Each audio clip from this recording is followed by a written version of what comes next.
How you doing today? Bill Applegate here. I'm going to do a lesson here on the great standard Sugar by Stanley Turrentine. It's a great tune. Our band does it a lot, and it's also a great tune for jam sessions. So I'm going to be pretty straight ahead. I'm going to start with the head, and then give you a little comp, and then some solo ideas. So let's go ahead and get started with the head.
Okay, a majority of the head lies here in the 8th position.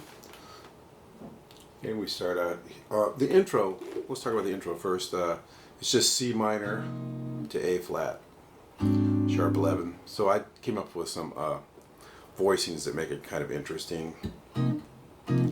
So just your basic C minor 11. It's like a C minor 7 with picking up this finger to the 11th. It's like an A flat 7 and then the sharp 11's here. You might think of it as a flat 5th, but it's really a sharp 11th. This is a really neat voicing where you have the 5, the 9, the flat 3, and the flat 7th. And that shape goes really nicely down to this A flat with a sharp 11th here, so it's 7th flat 3rd, 7th 3rd, sharp 11th root. And up here, just 7, flat 3, 5 root to your typical A flat 13. And then back to this one. Okay, now I play that with my fingers, so it is a little tricky to get your pick out to play that melody, but I like to play the melody with the pick. Starting here in the 8th position. So those little triplet,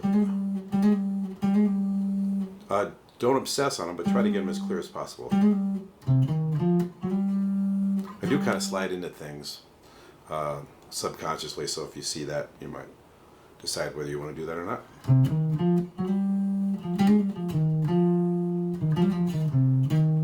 Okay. Try to make those come out clear, but don't over-emphasize them. Up on the 4th string this time.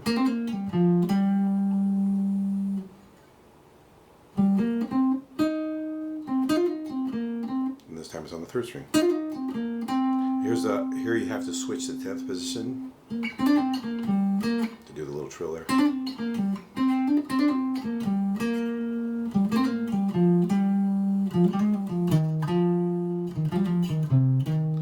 To switch down into 6th position. Also, one thing I forgot to mention is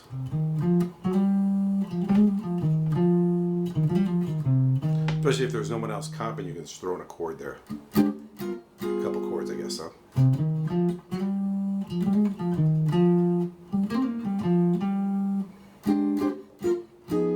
Okay, those are two good places to throw in some chords.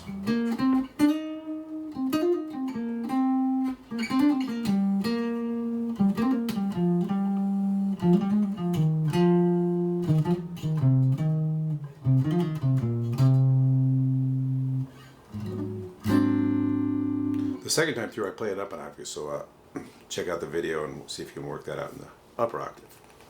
Okay, good. Let's go on to the comping.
Okay, started on the C minor 7 with the 11th in the bass here. So you have the 11th, the flat 7th, the flat 3rd, and the 5th.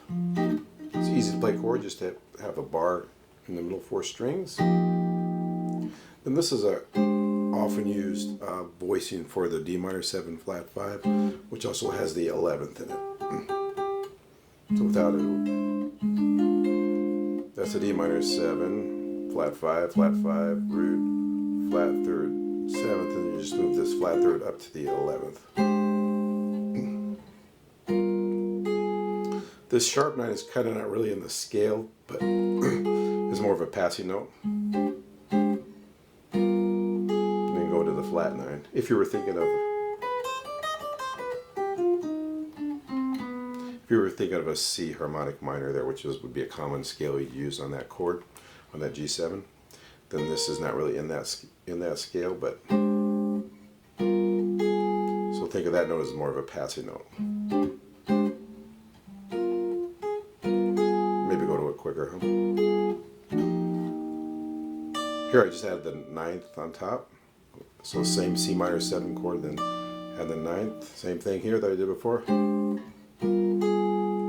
Here's a real neat voicing. Again, it has the 4th, which is nice. So you have the 5th, flat 3rd, 4th, flat 7th. This is a chord I use a lot on minor 7th. And then back to this one again. And then remember F minor 6 and D minor 7 flat 5 have the same notes in them. So that kind of look like an F minor 6 to you, but it's also a D minor 7 flat 5. Flat 3, flat 3, flat 7th, 5th, no root, flat 5th. And then a real a nice version of the G7 with the flat 7th, 3rd, and there's your flat 13th, and a flat 9th also. Back to the same C minor 7, it's kind of a theme, I guess. Then your typical G9, G flat 9, 1, 3, 7, 9, flat 7, 9. Same chord except you flat the 3rd for the F minor 9. Same chord on the E flat 7th. Okay, you may have played a D minor 7 like this, flat 5. So here's your D minor 7, you just flatten the 5th. Root, flat 5, flat 7th, flat 3rd, and then we do the 4th first, so it's kind of suspension almost. 4, 3, G7 flat 13, root, flat 7, 3rd, there's a flat 13th. Then up to the A flat 7 sharp 11, the same one we used in the intro. Okay, and the second time I just came up with my own thing on the spot there. So remember, on the backing track there's plenty of room for you to experiment with this. Okay, so now let's move on to the solo.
Alright, I noticed on the original recording with George Benson playing guitar that he used a lot of the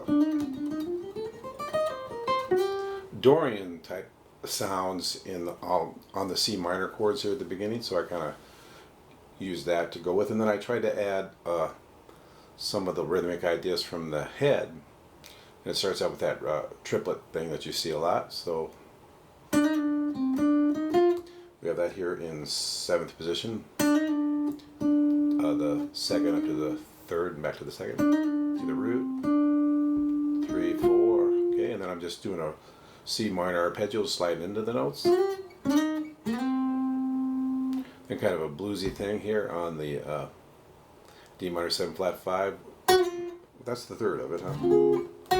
And then that's the flat 7th of the G. Okay. Same thing here. Okay. Now we're going to use that same rhythmic idea. So that's the, you can think of it as a D minor 7, here's the 4th, D minor 7 flat 5.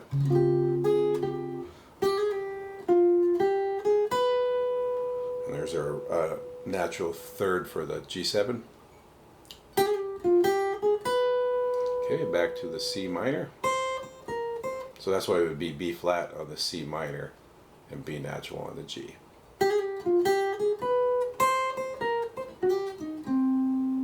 Okay, just root. Almost all chord tones there, huh? And that whole 2 measures, the only non-chord tone was the F, which is the 11th.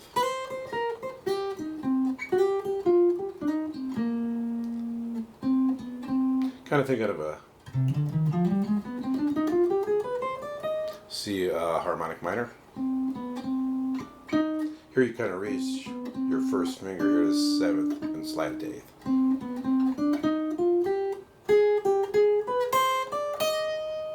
Okay, a real common little bluesy lick.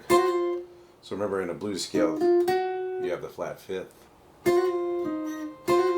And kind of the root against it. So it's a 4 up to the flat 5th, back to the 4, down to the flat 3rd.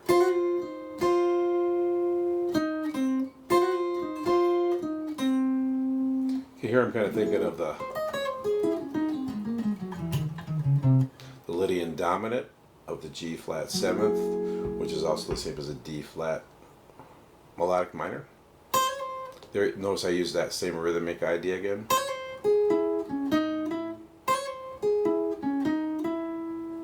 Then I'm doing an enclosure around the flat 3rd of this, and then an enclosure around the root. Keeping that enclosure idea around the 5th of the E flat and the 9th.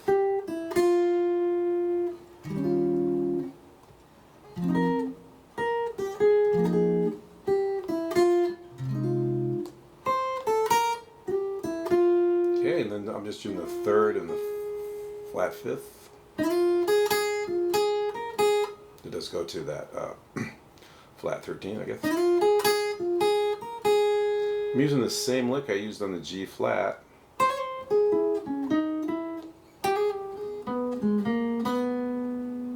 It's kind of like almost a D flat,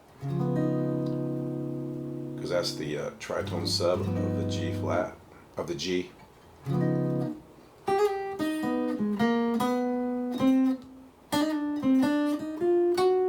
You notice there I used that sharp 11th in the little.